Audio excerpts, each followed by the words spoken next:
আসসালামু আলাইকুম। গাছ লাগান, পরিবেশ বাঁচান। সিরাজগঞ্জ ক্যাডেট অ্যাসোসিয়েশনের উপলক্ষে বৃক্ষরোপণ কর্মসূচি পালন করা হচ্ছে। আজকে সিরাজগঞ্জে 2 নম্বর চায়নাবাদ,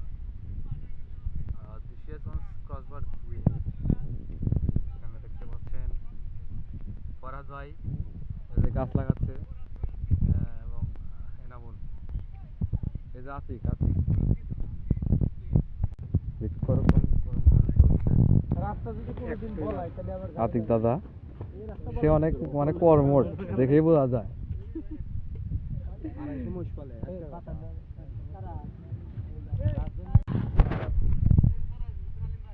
আজকেই প্রায় 40টা গাছ আমরা এনেছি, 40টা গাছের প্রায় শেষের দিক। এই যে ফরহাদ দাদা বৃক্ষরোপণ কর্মসূচি শেষের দিক প্রায়। সবাই বেশি বেশি গাছ লাগাবেন। এবং এই যে ক্রসবার দেখেন, এই ক্রসবারটা অনেকটাই গাছশূন্য, এই জন্যই আমাদের